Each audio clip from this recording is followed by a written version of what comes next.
Soup Central, Hoop Nation, one of those two. I think it's Soup Central on Twitter. Twitter is where I find these. So if you guys like this type of content, make sure you guys obviously go check out their Twitter page, Instagram page. I'm sure they have a page on every sort of social media platform, so make sure you check them out. But in the first one, since this is sort of a start bench cut video, I will start out with a start bench cut. And the three players we're talking about today are the current NBA players. One of them is Julius Randle, all-star this year, playing pretty well for the Knicks, leading them to a nice, comfy playoff spot. Brandon Ingram from the somewhat struggling but very promising future of the New Orleans Pelicans. And lastly, Defensive Player of the Year candidate and championship contending team member, Ben Simmons of the Philadelphia 76ers. So, this is a start bench cut of Randall, Ingram, and Ben Simmons. Oh my god, this is actually a really good start. It's pretty tough. I have no idea what I'm going to do at all, but I'll just have to see. So, start one, bench one, cut one. So again, these are just my opinion, my own scenarios. You can make up your own scenarios on what sort of the situation is going on. For me personally, the thing I'm thinking about if I get asked this question is a team. If I'm making a team, what players do I want on my team? For you, it could be, a game. It could be, a last shot situation. It could be anything like that. But for me personally, it's, I'm making a franchise. What players am I taking? And if that is the case, I think easily the most safe player among these three is Brandon Ingram. And I know that might be stupid for me to say. Again, that's my own opinion. He is on the worst team, arguably, of these three players. But you cannot say that it's Brandon Ingram's fault. Brandon Ingram is such a promising young player. Oh my goodness. I've been a big fan of Brandon Ingram ever since he was on the Lakers squad back in the day. But, obviously when you have a player like, Zion Williamson that needs the ball, down low in the post a lot, and then Lonzo Ball, who is also a very ball-dominant player, always passing the ball, facilitating, things like that. Still having, a really good season at 24 points per game, 5 rebounds, 5 assists. Always pretty efficient from the field, shooting nearly 40% from the field the last 2 seasons. In his length, his ability to create his own shot, his defensive capability and potential is crazy as well. Brandon Ingram looks like he is like an off-brand version of Kevin Durant. We all joked about that earlier on in his career, but even now it seems like he's very capable of being definitely not at Katie's level, but a fraction of what Katie can be, and that's really good. So if I'm creating a franchise, I need a go-to guy, and in my opinion, Ingram is the guy on this list that can be that guy on both ends of the floor. So Brandon Ingram, I'm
immensely. So that's just my opinion.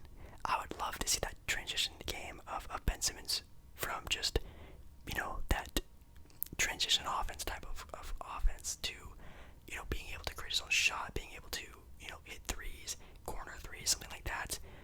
If he does that, he's going to be one of the top players in the NBA. So I think just based off of potential, how he plays now, his defensive capability, his playmaking capability, I am going to take Ben Simmons. So I'm going to start Brandon Ingram. I'm going to bench Ben Simmons. And I'm going to cut Randall. Again, if it was like a one game, one season type of thing, and it can't be for you if you want it to be that, but long term, I got to go Ingram and Simmons. Oh, God. Sometimes I really hate doing these videos because it really puts me on the spot, and I don't like that sometimes because, like, again, basketball is very opinionated. It's all basically based off of opinion. So when I, say my opinion, I'm like, ooh, that can also be wrong. But every answer is a wrong answer and a right answer. You know what I mean? It's kind of weird. But this one's really tough because it's a cut one player of 5 players. And those 5 players are Kevin Durant, Giannis Antetokounmpo, Steph Curry, Kawhi Leonard, and James Harden. You have to cut one player.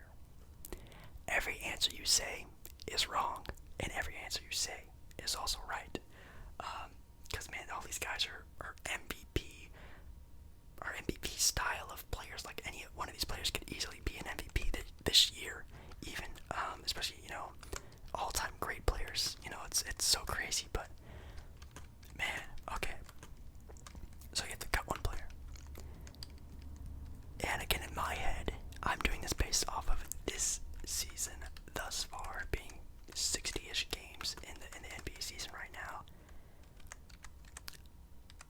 I'll do this first. I'll say Steph Curry, easily 1000% safe. I just watched Steph Curry smoke the 76ers single-handedly in the clutch this past game last night. That was just insane. This whole week of Steph Curry, NBA League Pass was free for the past couple days, and I've just literally been watching the Warriors. And my God, Steph Curry is just he's just a crazy player.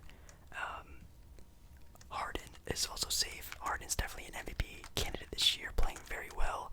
Although hurt, I think it's not enough for him to be, as a hurt player, count him as something like that. I think he's played a good handful of games, sort of being that sort of candidacy. So I think Harden is safe. Also, Kawhi Leonard. The Clippers this year are a very quiet team who are still in the third, even in the running for the second seed in the West this year. Again, in my opinion, still my favorites for winning the title this year. They look really good. They're not as cocky, not as, loudmouth, I guess you could say, about how good they are. They're hunkered down, and I think they're going to be really pushing it hard in the playoffs this year. So Kawhi, Harden, Curry, all safe. So in my opinion, it's coming down to Kevin Durant and Giannis Antetokounmpo. And going off of this year alone, I have to cut Kevin Durant. Oh my God, I can't believe it. If this was like a 2K simulation and I could turn injuries off though, then it's a different story, because I'm only saying Kevin Durant because this man has been injured, not injured, resting, not resting. Games where he's scoring high 30 points per games, some games where he's scoring like 10 points in 15 minutes. Like, it's so up and down this year. And obviously I have confidence in him. Like, in the playoffs, KD's gonna go off. He's gonna have an amazing postseason. He's gonna probably win the NBA title this year. But as of right now, if I'm, cutting one of the players for this season, how they're playing this season, it's kind of hard to pick him if he's been injured on and off this entire year. Now, if you're just going based off of just, the name Kevin Durant, of course KD's safe, and I'm probably cutting Giannis maybe just because he doesn't really have that sort of, go-to type of guy. I know Giannis is obviously a great player, but his defense is really good. But I mean, we've all seen Giannis in the clutch. We've all seen Giannis play in the playoffs. I would trust every single other player on this list besides Giannis as of right now. But again, if we're going off of this season right now, that's what I'm going based off of this season. I'm cutting KD just literally based off of injury.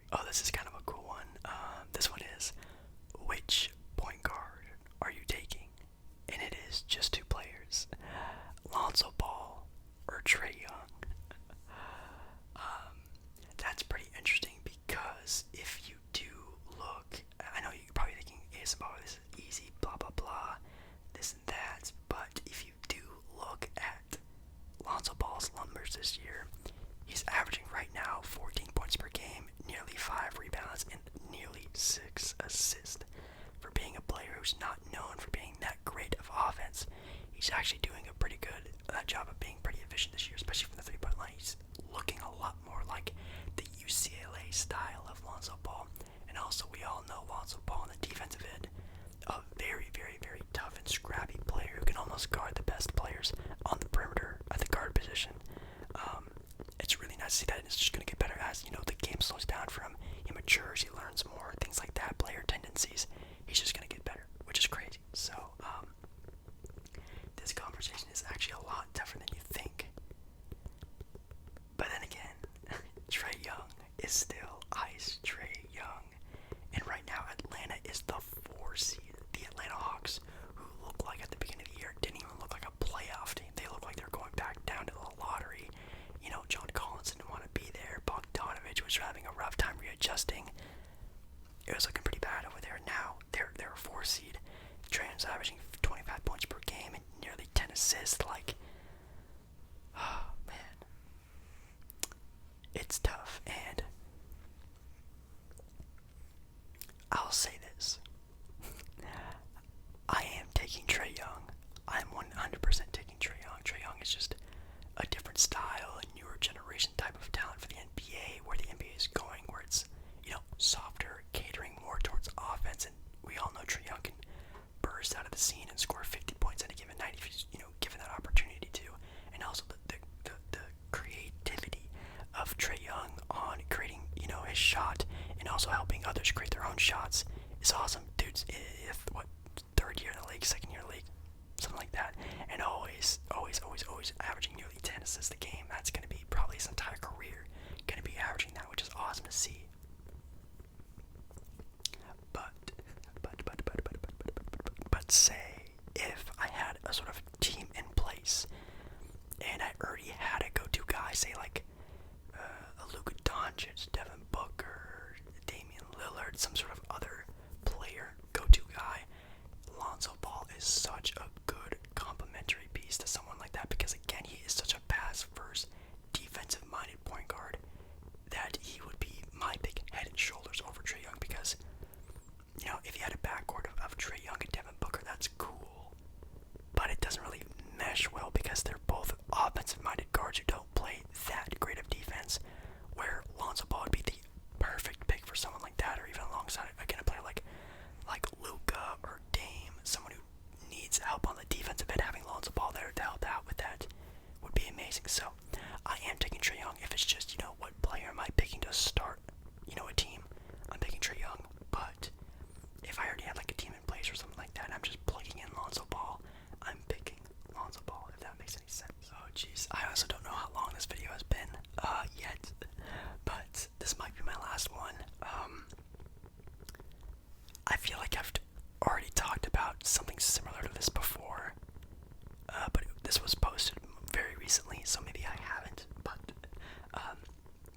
this scenario is a rank them 1 to 2 to 3. So 1 to 3, rank these 3 players, and it is Devin Booker, Donovan Mitchell, and Jason Tatum. Oh man, I feel like I've done this one before, but maybe I haven't. But then again, my opinion could change, I guess, and so could yours. So I'd love to know your opinion, obviously. So I gotta rank them: Devin Booker, Donovan Mitchell, Jason Tatum. Okay, so again, you could take this in different ways. You could, rank them based off scoring, all-around game. Rank them if you would, start one over the other. Entire career-wise, which one would you have on your team? Something like that. I'm just gonna go like the obvious route, and I'm just gonna say rank them based off of this season. I'll just do that.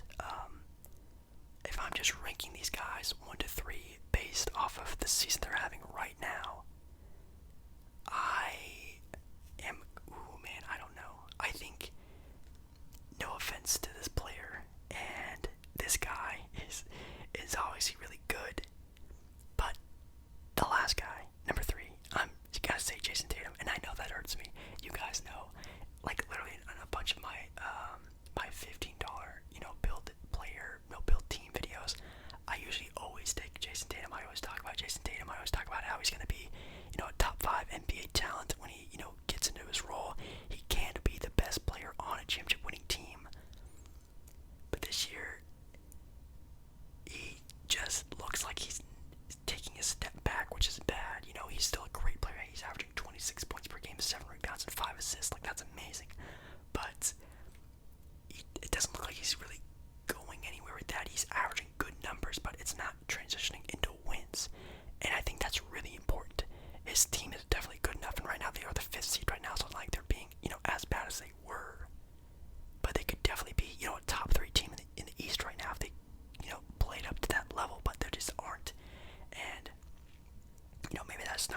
Mitchell's fault, but again, these other two guys, Devin Booker and Donovan Mitchell, are on the top teams in the entire NBA. So I think it's only fair that I rank them over them because they're all very similar levels. But, you know, when it's coming to wins and importance to a team, it hurts me, but, you know, I might have to pick them last. So I'm picking Tatum third, and then so it's between Devin Booker and Donovan Mitchell. And, ooh, man, that's really, really tough. I am a really big fan of Devin Booker, averaging 25 points per game and nearly 5 assists. Always looking like an absolute stud. Every time he plays, he looks like, again, sort of like Jason Tatum could be that best player on a championship-winning team. And then for the Jazz, you have, where is he? Donovan Mitchell, averaging 26 points per game, 4.5 rebounds and 5 assists. Again, very similar. They're all very similar. But when it comes to impact, oh man, that's tough. I'm gonna have to go Devin Booker 1 and Donovan Mitchell 2. I think just based off of this current season, Devin Booker is looking so efficient and good and clutch and this and that and this and that. Like, again, Phoenix could be that team that could be, you know, that sort of Atlanta Hawks team where back in like 2014 era where they're really good, they're on the rise, this and that, and then they get the playoffs and they get outed in like the second round or first round. Like, they could be that, or the Suns could be, you know, like an 0-4 Detroit Pistons team and make it all the way to the finals and beat the Brooklyn Nets in the finals. Like, they could be that sort of upset team. I have no idea. Devin Booker is definitely a humongous X factor in that equation because he is that team's best player. I love Chris Paul, but I think we all know that team only goes far, you know, enough where Devin Booker takes them. And right now, it's looking like Phoenix are definitely a contender for at least a Western Conference title appearance. But again, they could be a team that drops out very fast. I think I think Donovan Mitchell is at that level. But maybe, at least definitely on the offensive end, I trust Devin Booker more. Defensively now, though, Donovan Mitchell is amazing. But I know, maybe I just value Devin Booker a little bit more as of right now. Now, if I'm going all time, if I'm going through their entire career, ranking them, obviously I'm taking Jason Tatum number 1 because, again, he is a two-way player. You can't say that about Donovan Mitchell. You can't say that about Devin Booker.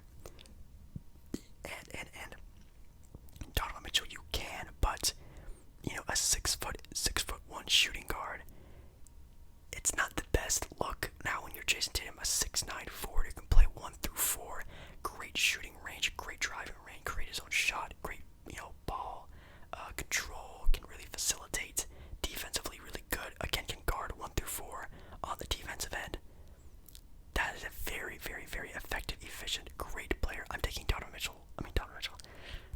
I'm taking Jason Tatum over both those guys any day of the week. And then I guess you could throw in any one of the other ones at 1 or 2. I guess it just matters to you. But if we're going entire career, Jason Tatum. But if we're going off just this season, I think I might go Booker 1, Mitchell 2, and Jason Tatum last, which really sucks to say. But alright, guys, that's gonna be it for me. And I really, really, really, really hope you enjoyed this video. I love doing these start bench cut videos. I'm always gonna be doing them. This is probably like what, number 5, 4, 5, or 6. It's super crazy, but I love doing them. It's one of my oldest series I do on this channel, and I always love creating content for you.